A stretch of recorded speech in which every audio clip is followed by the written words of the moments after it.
This is Dr. Anthony J. Tomasino in his teaching on the Ten Commandments.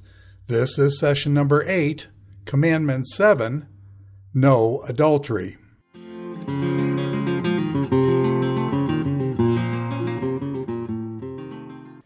So we come now to the 7th commandment. You shall not commit adultery.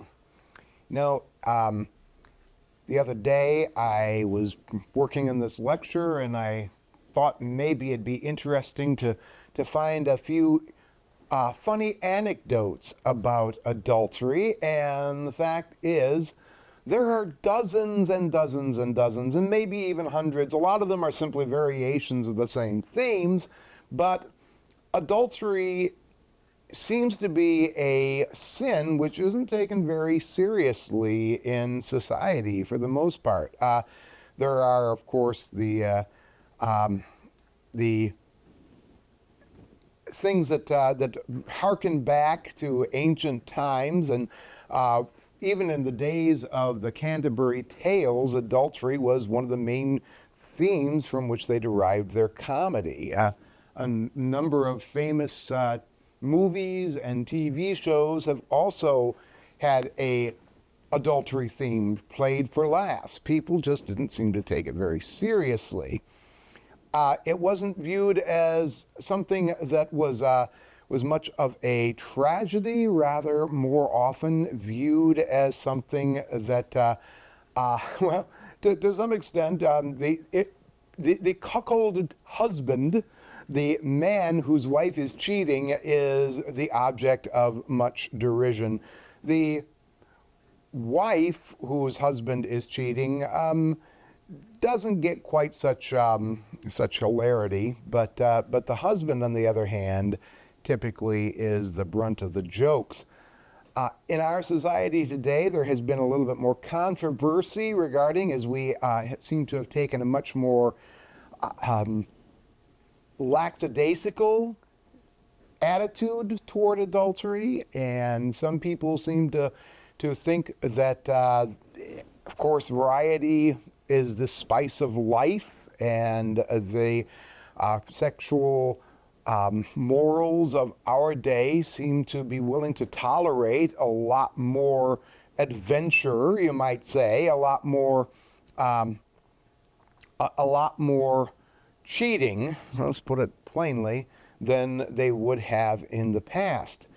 And so it might be difficult for us to understand the kind of horror that ancient peoples would have associated with the practices of adultery. It's kind of difficult for even us to get our minds around the idea of killing somebody because they cheated on their spouse, even though maybe there are some people out there who felt like they wanted to kill a cheating spouse at one time or another. But for most of us as a society, at any rate, this is something that isn't taken nearly as seriously as it was in the past. And part of this is because we have a very different understanding of the nature of the marriage relationship than people did in the ancient world. Of course, like many other crimes in the Bible, the prescribed penalty for adultery was death by stoning of both parties that were involved. The average ancient Near Eastern person, not only in Israel, but in all their neighboring societies as well, did not take this lightly. We sometimes like to characterize the Israelites as being the good and upright and moral people, and all their neighbors as being bad and immoral and all these kinds of things. But really, this was something that was common throughout the ancient world. These ideas that if you enter into a marriage relationship, you need to be faithful if you were the wife. Okay, let's look a little bit more deeply into what is going on here. Marriage in the ancient Near East. What's love got to do with it, we might ask? Romance was not unheard of in the ancient world. I mean, there were a lot of love poems. Egypt has some famous collections of these things. There are love poems in other societies, and of course, we have the book of the Song of Solomon in the Old Testament, which is might not be quite as romantic as sometimes we seem to think it is, and the jury's still out on that one to some extent. But even though there was this kind of idea of romantic love, of finding your spouse attractive, of wanting to have a partnership, and there are some marriages in the Old Testament that just seem to, in ways, kind of epitomize what we would love to see in a marriage relationship, a kind of commitment, a mutual commitment and partnership and all that kind of thing. But for the most part, that really wasn't the way that ancient peoples thought about marriage. Romance was not the primary basis of marriage. Marriage in the ancient world was a contractual agreement. Typically, it was arranged by the fathers, and the main purpose of marriage was to assure the proper transfer of the family property from one generation to the generation to come. You would marry your son to a woman who was of approximately the same social class and level, whose family had approximately the same kind of level of riches, and then you would be able to assure that that there would be no cheating or no confusion when property was transferred from the parents to the children. Marriages, of course, were also the basis for political alliances, and that continued, of course, well into nearly modern times. But the idea was that it wasn't about who you loved; it was about the power or the clout that could be derived from those relationships. So, romantic love wasn't really the major interest here. Producing legitimate children was considered the primary goal of the marriage relationship. And again, this continued until well into the nearly modern times. And we know the story of people like Henry VIII and his struggles in order to get a son and an heir, and to find and procure a wife who would give him a son. And that was so very important to Henry because, of course, he needed to have somebody to carry on the royal line. And that same kind of attitude is a typical attitude of people in the ancient world. They need somebody to continue to carry on their property, to the land, the goods, the household, all that kind of stuff that they have accumulated needs to be passed on to the next generation. In a world where their whole questions or their ideas about the afterlife were not nearly as well developed as the kind of attitudes that we have now, there was this sense that one of the ways that you secured your immortality was by having your accomplishments remembered and carried on from one generation to the next. And so having legitimate children was a way, in a sense, of achieving your kind of immortality in this world as well. Now, with that kind of understanding of marriage, you can understand that adultery would be a little bit of a different issue than it might be for us. In ancient Near Eastern law, there was something of an obsession with the problem and the practice of adultery. all the ancient Near Eastern law codes, we have devote substantial attention to the sin of adultery. The Middle Assyrian law codes might be the worst. They're absolutely obsessed with it, and with all the possible permutations and all the possible kinds of ramifications that might come about an adulterous affair. So there was a lot of hand-wringing among the judges and so on about how they could properly handle affairs. We think of adultery and we think of a man cheating on his wife or a woman cheating on her husband. That's not quite the same way that ancient Near Eastern peoples thought about adultery because, of course, they had different understandings of marriage. So adultery is essentially defined as a man having sexual relations with either a married or a betrothed woman. It was not considered adultery if the woman was a prostitute. So a man in the ancient Near East could and was to some extent expected to frequent prostitutes, and that was not considered adultery. His wife might not like it, but he was not considered an adulterer. If a man had relations with a woman who was otherwise unattached, well, there would probably be ramifications, particularly if her father got involved in the situation. If she were single, if she were a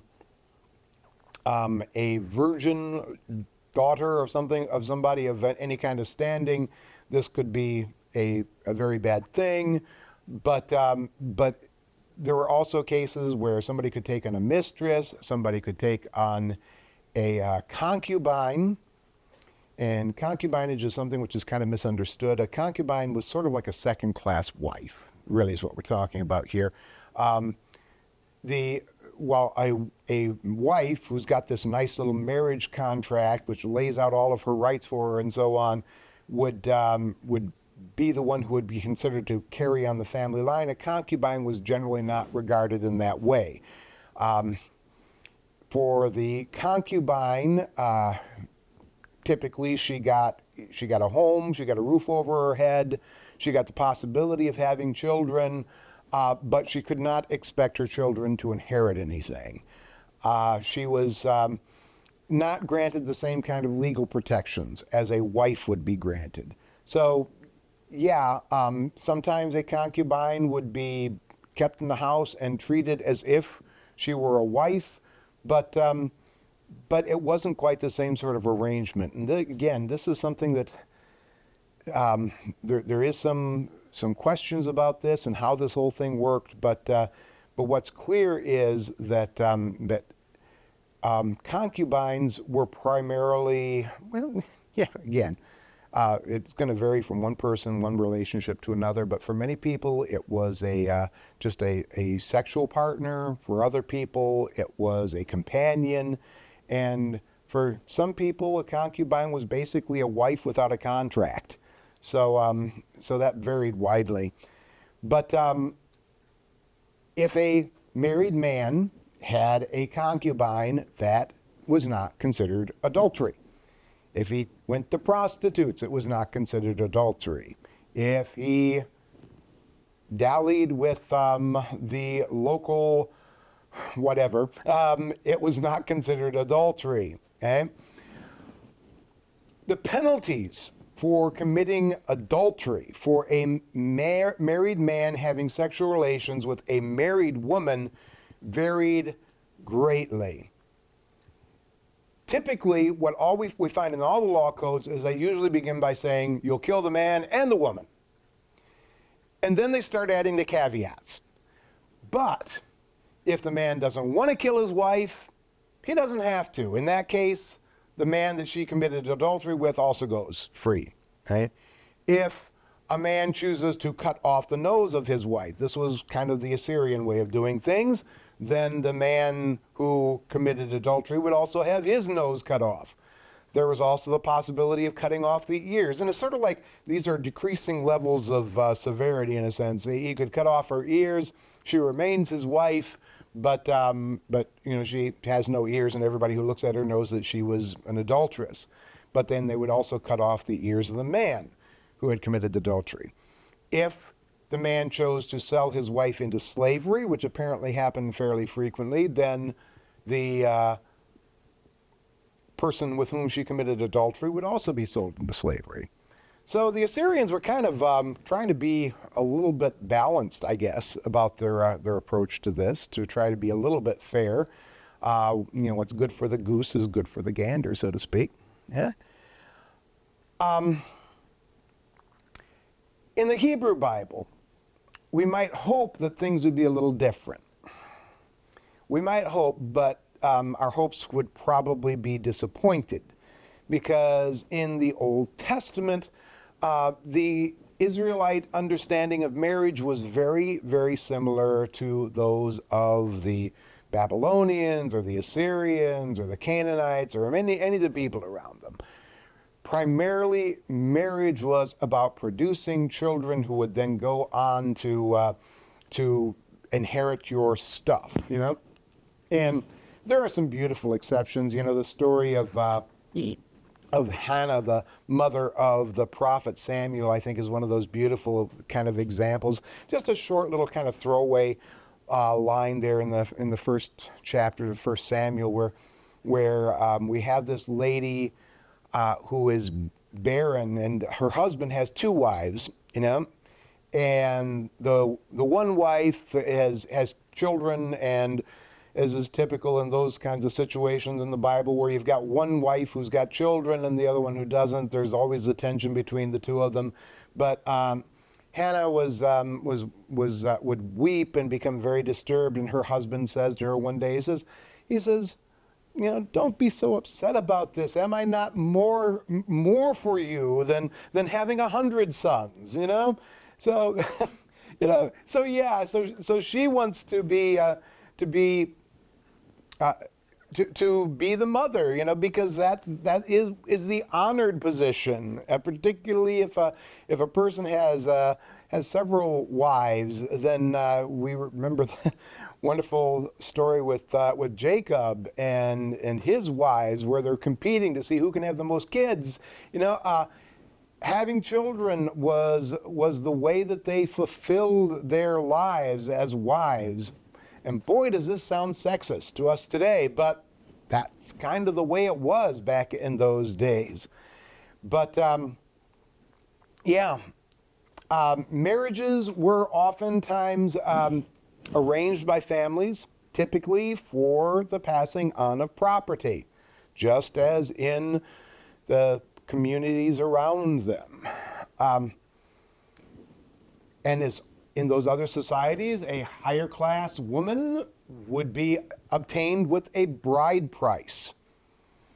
What this means is that you would have to pay in order to have the right to have this woman as your wife, right?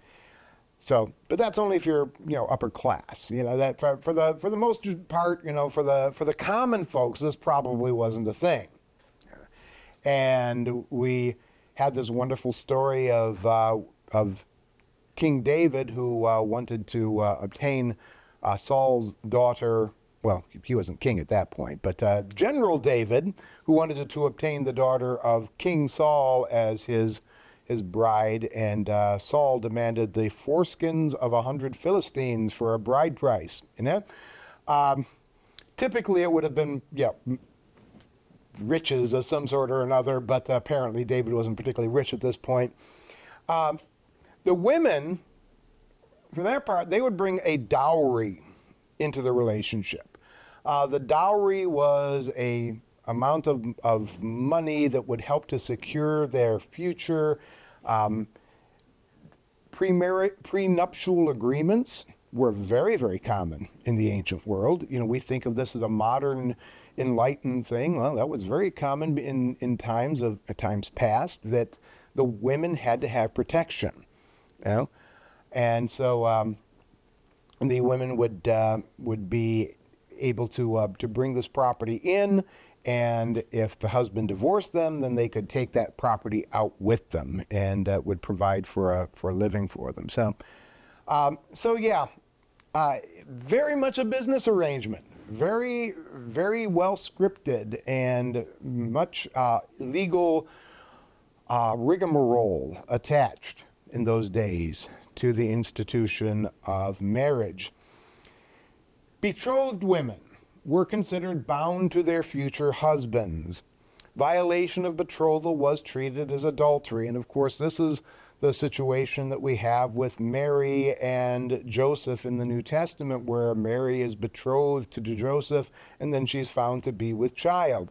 That was considered to be adultery, and Joseph could and was within his rights to have her stoned to death, according to Old Testament law. But what does the Bible say? Being a virtuous man, he decided rather to simply put her away privately. In other words, he's going to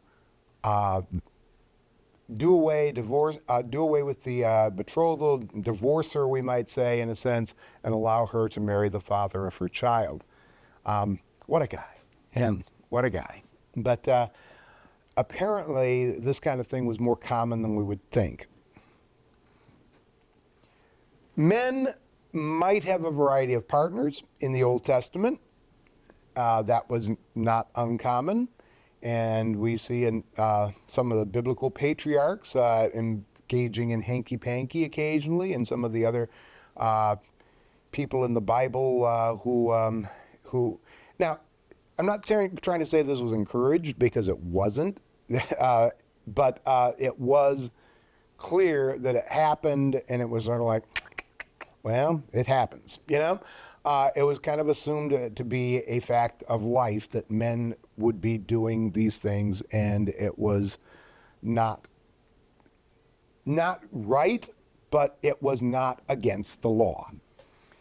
Women, on the other hand, they were bound to their husbands, and a woman who had relations with anybody who was not her husband was guilty of adultery. So, what about polygamy? Yeah. Just like prostitution, polygamy was permitted in the Old Testament, but it was not considered ideal. The Bible clearly has an ideal for marriage. That ideal is found in the book of Genesis. Genesis chapter 2, one man, one woman for life. That is the ideal relationship. That is what was expected. And then, of course, there were many variations that occurred later on. Polygamy is a expensive sort of thing, you know. Having one wife was considered the norm, and probably, you know, was typical. Having more than one wife meant you had some money, because you could afford more than one wife. Oftentimes people think of polygamy as being an oppressive system, a way of oppressing poor women who, but really, you have to remember that in those days, with a lot of warfare, a lot of skirmishes, men doing very heavy labor and oftentimes dying young, that there were a lot of women out there who could not procure a husband of their own, because, you know, there just were not enough men to go around. And in those kinds of cases, you have to wonder what would be better for most of the women. Would it be better to be the number 4 or 5 or 600 wife of a very wealthy person, or to be a single woman on the streets begging or prostituting herself? Maybe there were some jobs that she could have done, become a wise woman perhaps, or something along those lines. But let's face it, career opportunities for women in that society were not many. So in a way, polygamy was, for the men, it was a way to show off how wealthy they were. I really don't think it was because these men were such sex-crazed stallions that they wanted to have lots and lots of wives. It was more having lots of wives showed that they were very wealthy and could take a lot of women in and put a roof over their heads and feed them and all that kind of stuff. And so under those kinds of circumstances, again, the marriage for the women was considered to be a fully practical kind of thing. What's love got to do with it? Not a whole lot. But having a roof over your head and possibly having the opportunity to have a child who might one day inherit at least a portion of a rich man's holdings, that was an opportunity which couldn't really be passed up for many of them. Men could divorce their wives. According to the Old Testament, they could divorce them for indecency. What is indecency? That was a big question. We really don't know what that might mean, and there was a big argument in Jesus' time, which we'll come back to later, between two of the major rabbinic figures, Hillel and Shammai, and one of the rabbis said that indecency meant adultery, and that the only basis for divorce under the law was adultery. The other one said, no, indecency means anything that the woman does that displeases the man. And his famous example was that if she burned his dinner, he could divorce her. Okay? So quite the distance there of poles between those two positions. And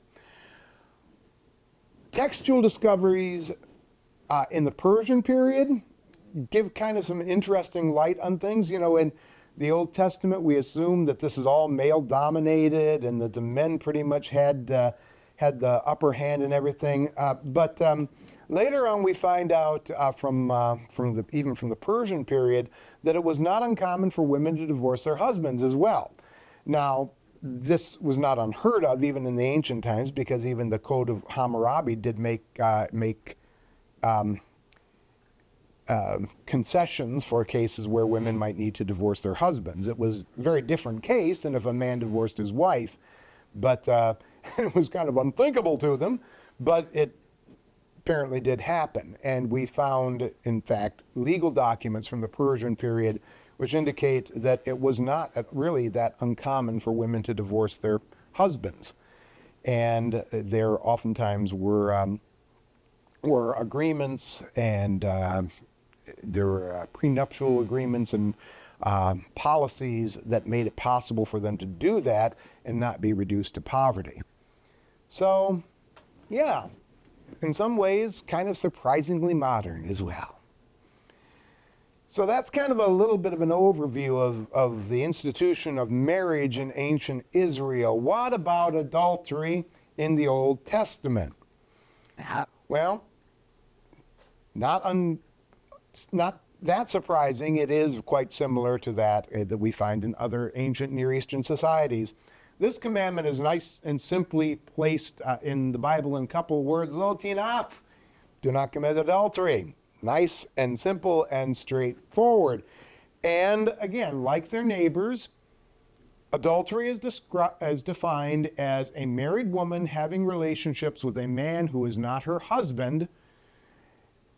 Now, I have to say that a lot of scholars stop there, but there is the other side of this as well, because a man having relationship with a married woman is also considered adultery. So it's not just a woman thing. It's not just that women are the only one who can commit adultery. It's also if a man is having relations with a married woman, that is adultery as well. Okay? So it does work both ways to some extent. Men could legally have sexual relations with prostitutes. We already mentioned that. Or with unmarried mistresses of some sort. But the law very heavily discourages prostitution.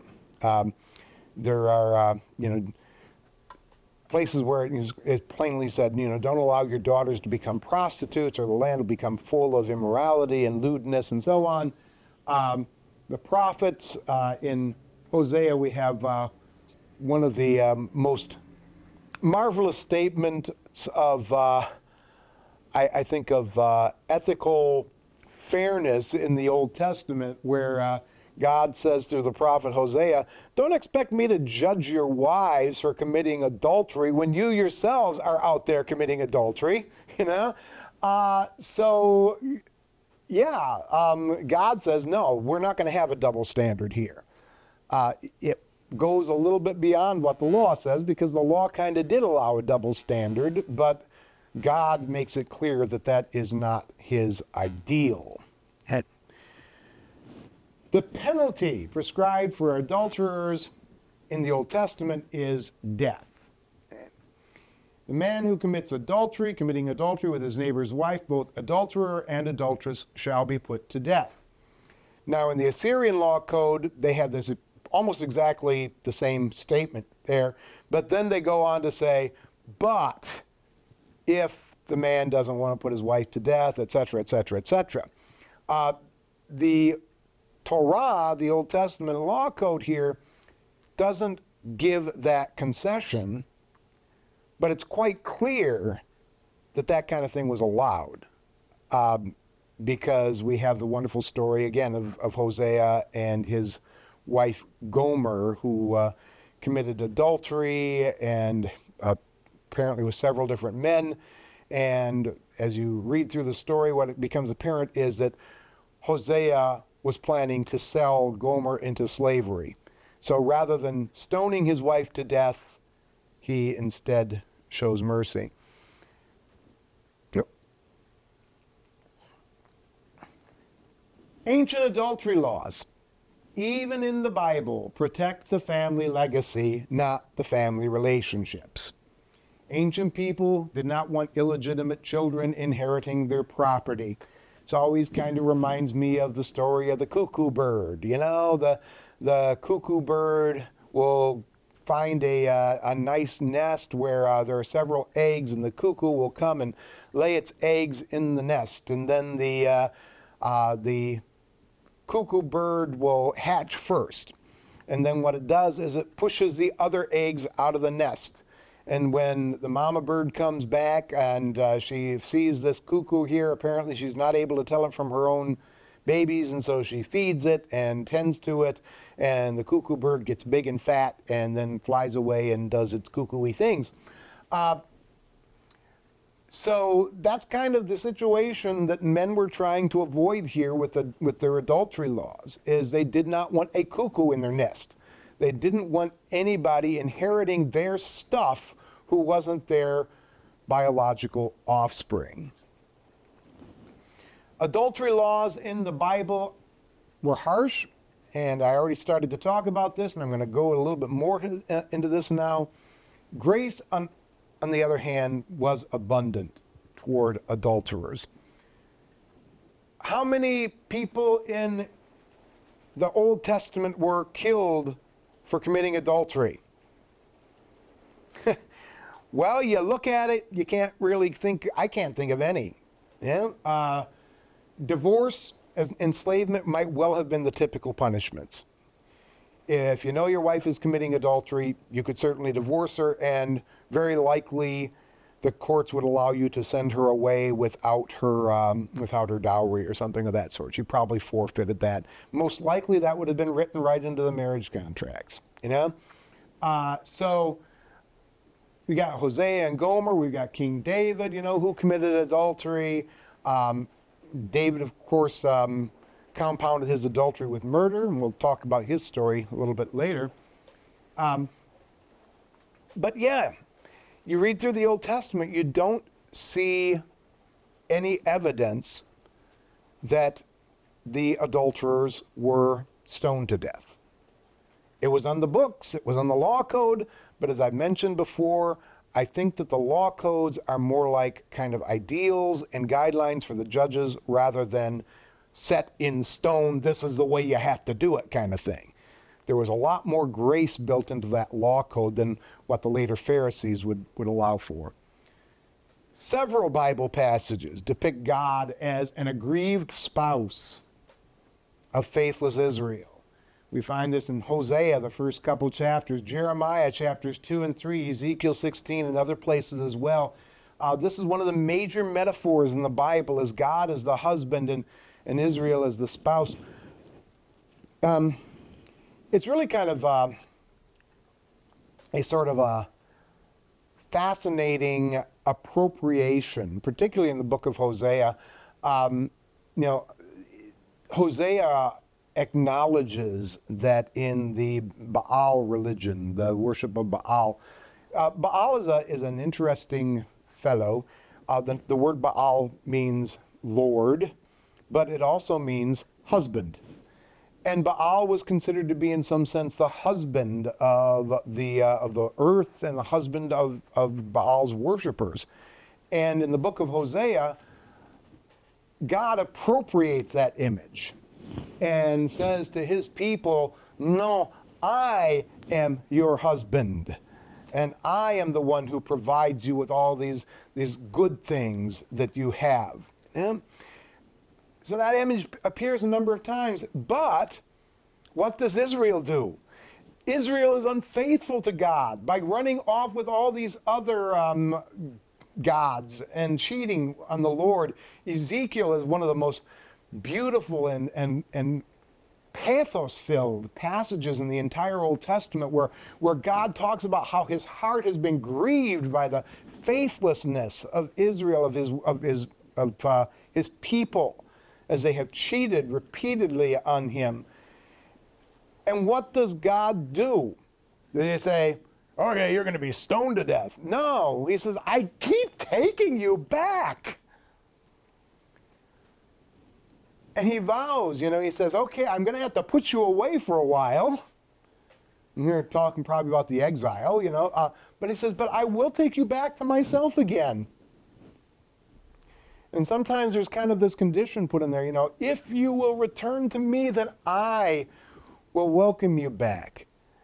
So here, using this kind of language of adultery, God is saying, yeah, you're an adulteress, but I'm not going to kill you. I'm going to welcome you back home. I'm going to take you back to myself. Now, by the time of Jesus, the adultery laws has become kind of institutionalized. But it appears even then that adultery was oftentimes treated lightly if the aggrieved parties were so inclined. There are some famous adulterers even in New Testament times. Josephus tells us about some of the things that were going on among the Herods.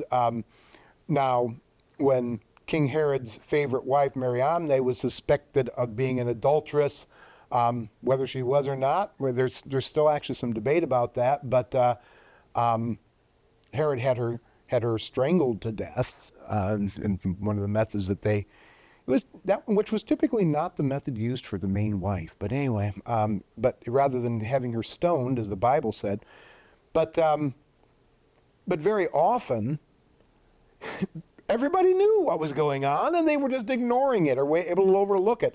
Herod, with his ego, certainly wasn't going to overlook anything of that sort, and he was also afraid that his wife was conspiring against him as well. So, but in that case of John chapter 8, and that wonderful story of the woman taken in adultery there, which may or may not be original. There's lots of questions about that, but at any rate, it sure sounds like Jesus to me. But the story is that they bring this woman to Jesus, say she was caught in the very act of adultery. Now the law says she should be stoned to death. But what do you say? And this is really putting Jesus, they think they're really putting Jesus in a bind, because most likely it would have been very, very rare in those days for somebody to be stoned to death for adultery. And it is even possible that they weren't even allowed to do it without getting some kind of judicial approval.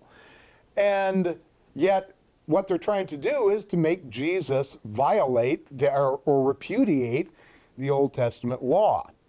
And that's really what they're trying to do, is because, if Jesus says, oh no, we can't do that, and it's like, oh, you're saying that Moses was a liar, are you? Is that what you're trying to tell us here?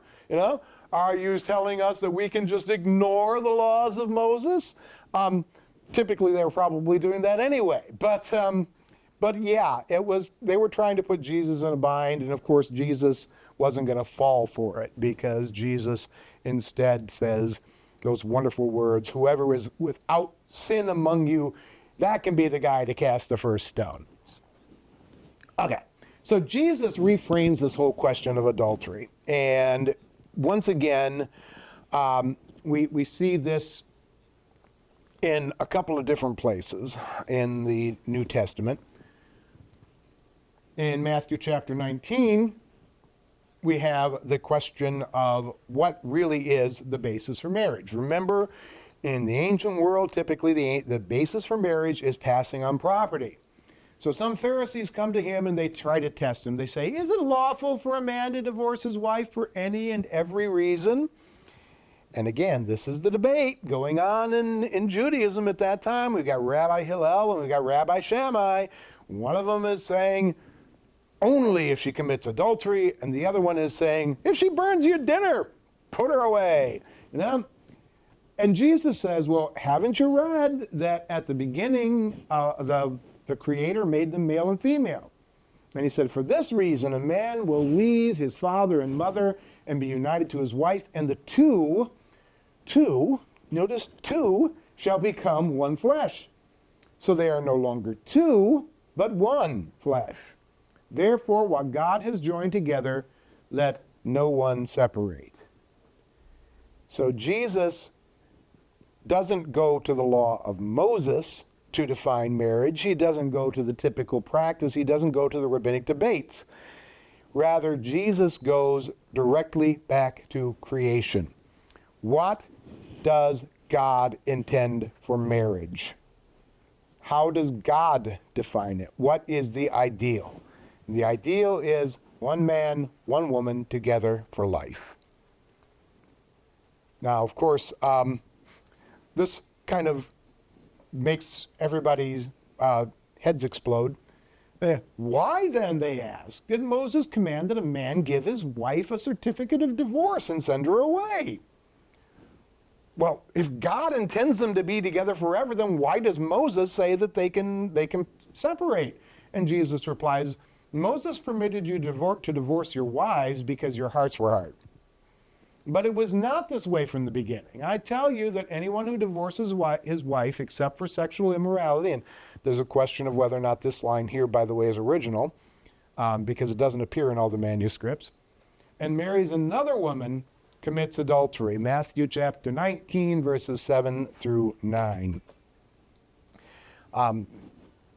So essentially, what Jesus is saying here is adultery is about the breakdown of the marriage relationship. Not about who is cheating on who, it's how the relationship has been undermined, how the relationship has been broken.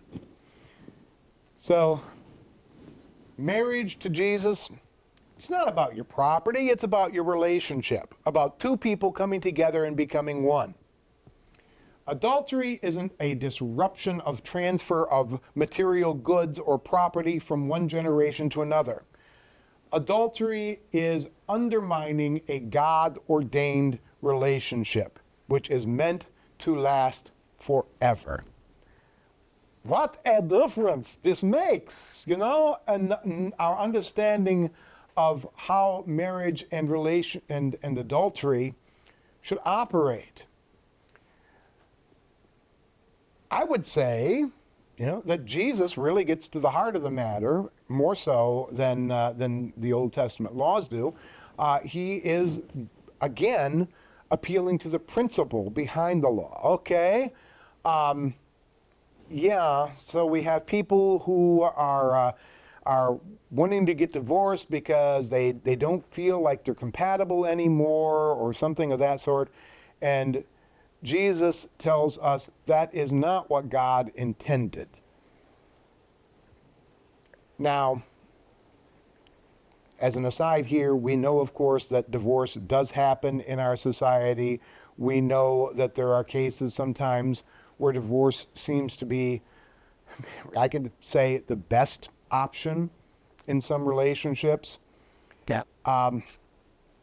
Ideally, this would not be so. And that's what Jesus is trying to tell us here. Ideally, this is not right. Ideally, this adulterates the institution of marriage and what it was intended to be. Yeah. So I don't think we need to be harsh and unforgiving of people who are divorced, people even who are divorced and remarried. I don't think that that Jesus' statement here says that we need to condemn those people and put them out of the church. Rather, I think what Jesus is saying, this is the ideal we should be striving for. Just as at the end of Matthew chapter 5, Jesus tells us that we are to be perfect as our Father in heaven is perfect. I don't think any of us ever really obtain that status in this life, but I think that is what we all aspire to. So, in Matthew chapter 5, in the Sermon on the Mount, Jesus once again addresses the question of the Ten Commandments and his understanding thereof. You have heard that it was said, you shall not commit adultery. But I tell you that anyone who looks lustfully at a woman has already committed adultery with her in his heart. Whoa, Jesus, why would you say such a thing? Yeah. That sounds very harsh.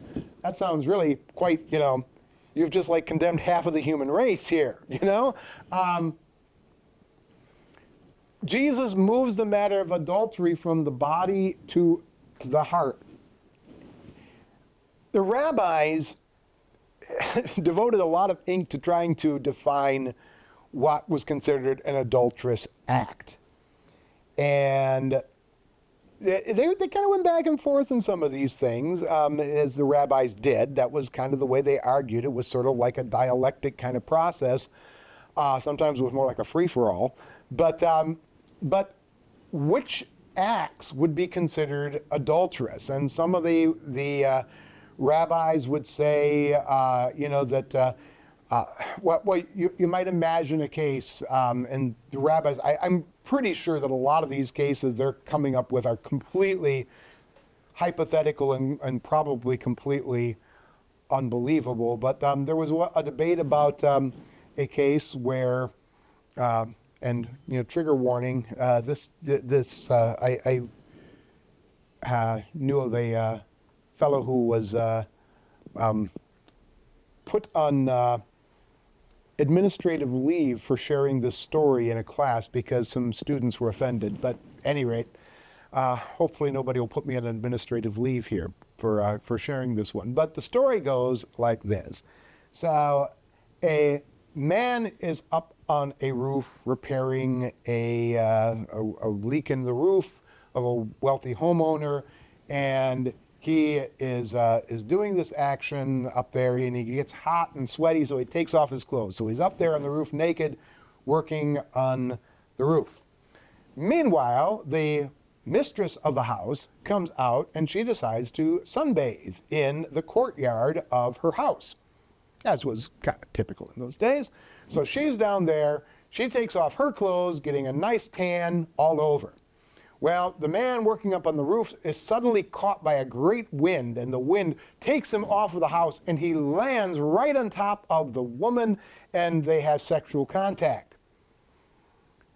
I frankly think that's impossible, but that was the way that the rabbis framed the question, okay? They say, and the question is, have they committed adultery? And they went back and forth on this, and finally it was decided, well, he really didn't intend to do anything, and she didn't intend to, so no, we shouldn't call this adultery, But the idea was that they would be entertaining the thought that this was adultery is kind of odd to us. But for them, defining these kinds of issues was very important. I can think back to when I was single, long, long ago, and among my college buddies who were Christians, one of the topics of conversation was, well, how far can you go with your girlfriend before it becomes like, premarital sex? And so, and then the issue was, what are we doing with our bodies? And what constitutes sin? Well, Jesus doesn't worry about what we're doing with our bodies. He's putting the matter in what's going on in our hearts. Yeah? Are we being tempted? Are we being drawn away? Are we infatuated with another person besides our spouse? Jesus says it's in the heart. Lust and adultery. Let's think about this a little bit here.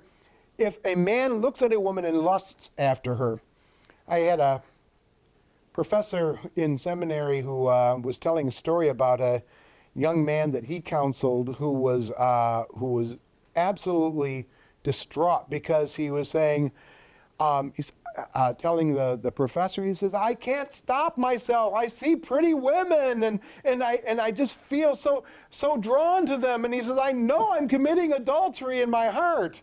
And the professor said, well, we have to look at the meaning of these words.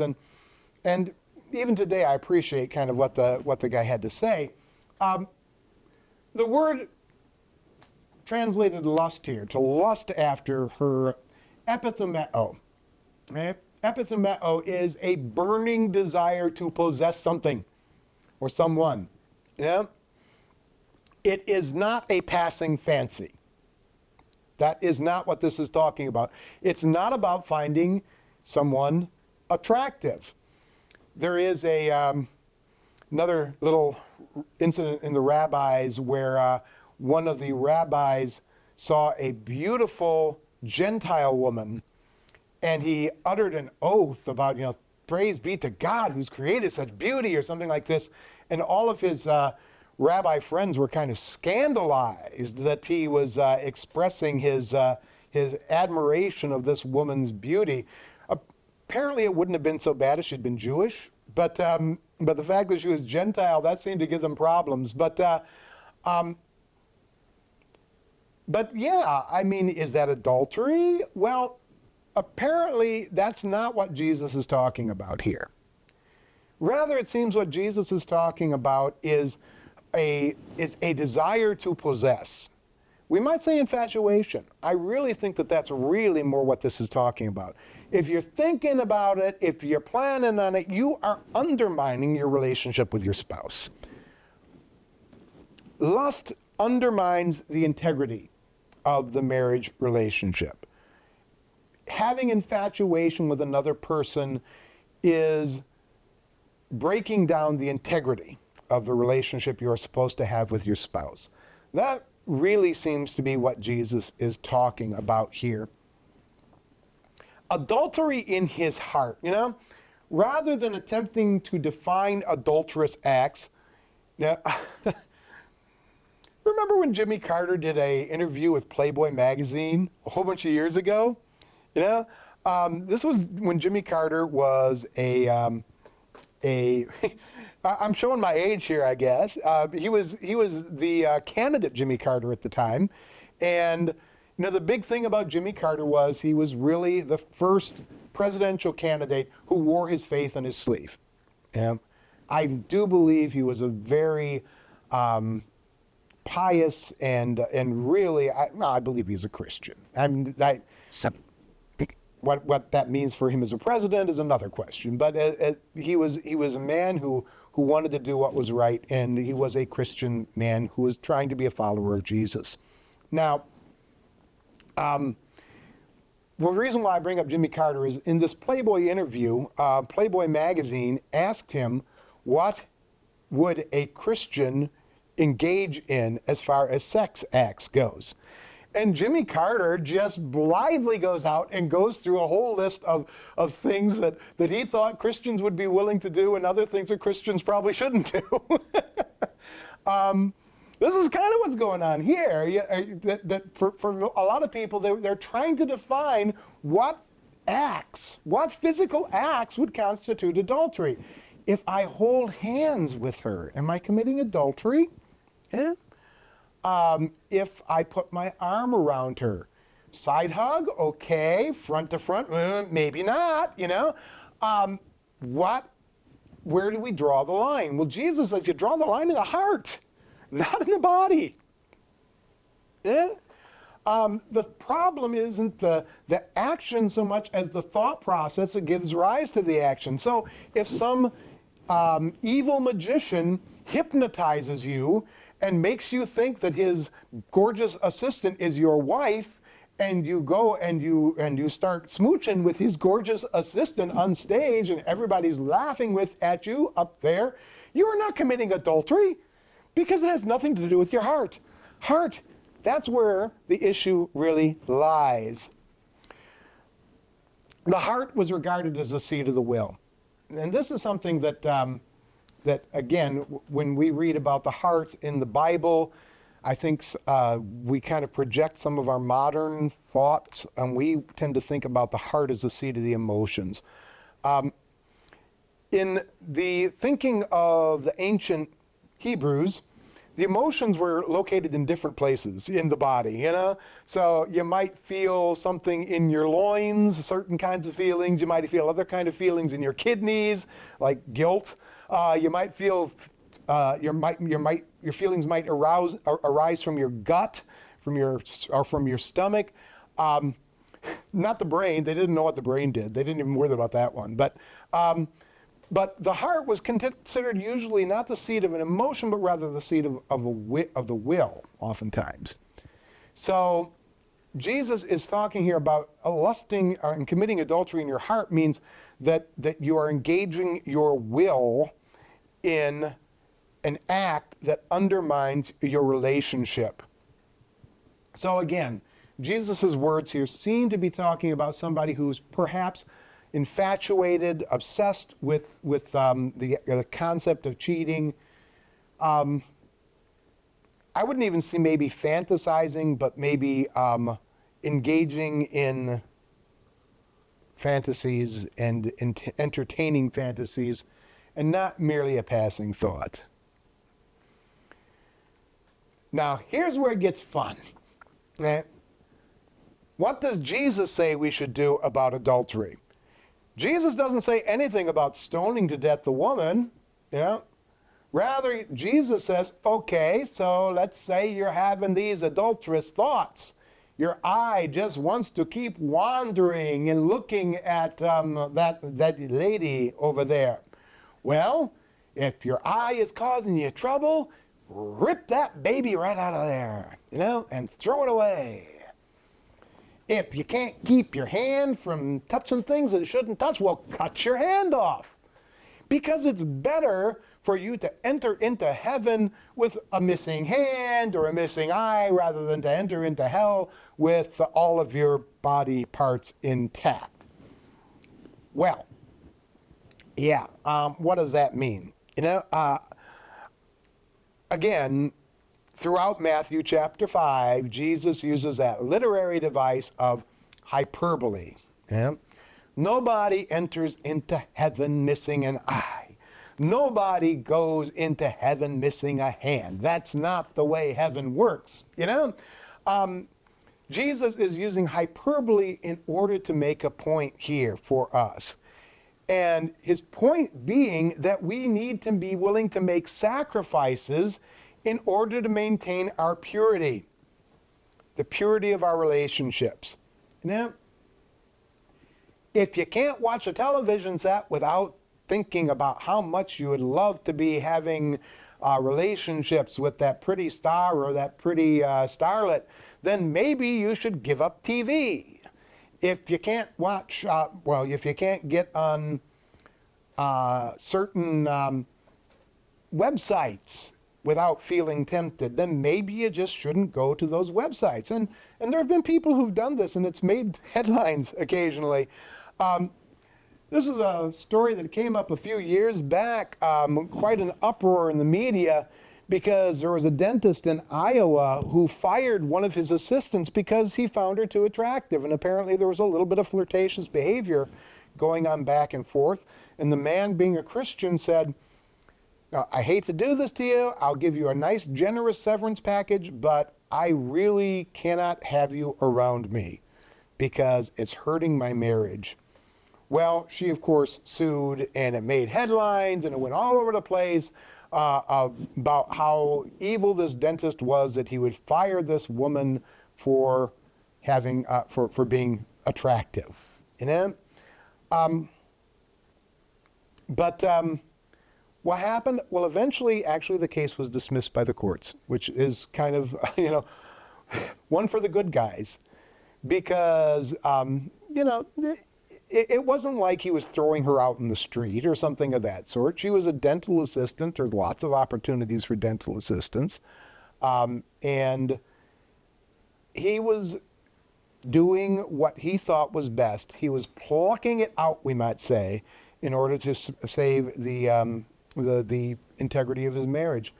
In 2010, there was another interesting story that made headlines all over the place because of a senior pastor at a New Jersey megachurch ordered all of his staff to delete their Facebook accounts.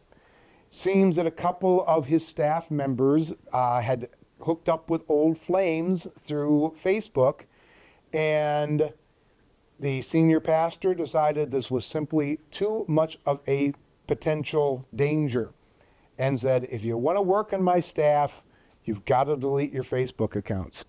If your eye offends you, pluck it out. That's kind of the principle I believe that Jesus is talking about here. Now, this is not the only place in the New Testament where adultery is mentioned and, in a sense, spiritualized in this way. Very briefly, James has a little bit broader application, kind of a spiritual adultery type thing. Remember, we talked about how in the Old Testament that God often proclaimed that Israel was like an adulterous spouse, that he loved them and he wanted them to be committed to him, but they kept cheating with other gods. James resurrects that imagery in the New Testament. You adulterous people, he says, don't you know that friendship with the world means enmity against God? Therefore, anyone chooses to be a friend with the world becomes an enemy of God. So loving the world, according to James, constitutes cheating on the Lord. And so once again, what we see here is that he's setting the issue of adultery in the heart, in the attitudes, rather than the actions. So it's a little bit different approach than some of the rabbis. Rabbis obsessing over defining adulterous actions and trying to figure out what constitutes various forms of adultery, but rather in Christianity and the New Testament, and should have set the pace for us, should have set the standard for us. Unfortunately, it oftentimes hasn't. But in the New Testament, the focus was rather on adulterous attitudes rather than actions. Purity of mind is what Jesus requests. Purity of mind is what James is talking about. Having a heart that is devoted to God and not being torn by other desires. And Jesus puts the same thing into our marriage relationships, having a relationship with a spouse that is not torn, not adulterated by other desires. Purity is a matter of the mind rather than a matter of the body. Now, there's a lovely quote that has been attributed to Martin Luther. I actually wasn't able to find if this is Martin Luther indeed or not, but I always enjoyed this quote. According, apparently, to Martin Luther, you can't stop the birds from flying over your head, but you don't have to let them build nests in your hair. Yeah? Luther recognized the fact that there will be times when, we will find other people attractive. God doesn't give us a lobotomy when we get married. There will be times when we might be drawn away in some senses. There might even be fleeting fantasies. But Luther says, and I agree, you don't have to let them become obsessions. There are ways that we can put the brakes on these things. Watch a fun movie, or go for a walk in the woods, or go to church, or call a friend and say, hey, could you pray for me?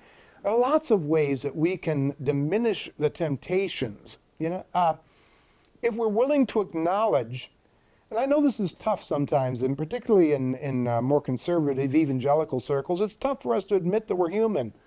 It's tough for us to admit that, yeah, we feel temptations, and that sometimes we even struggle with feelings that are not particularly pleasant.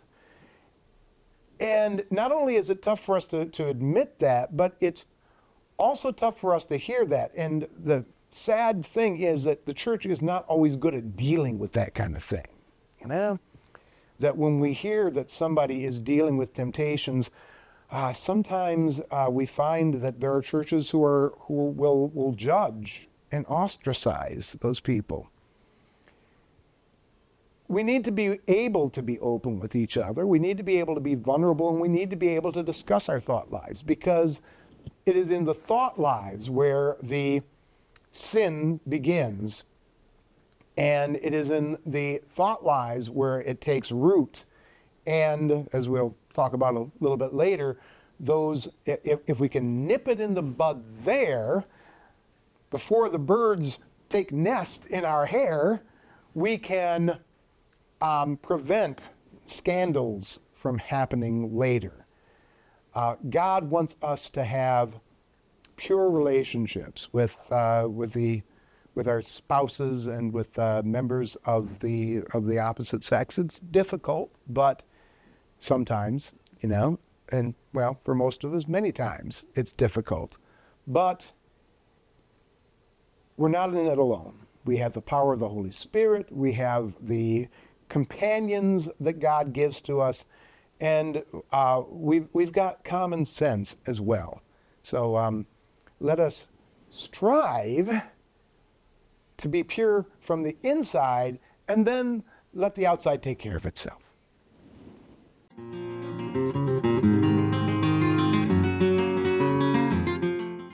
This is Dr. Anthony J. Tomasino in his teaching on the Ten Commandments. This is session number 8, Commandment 7, No Adultery.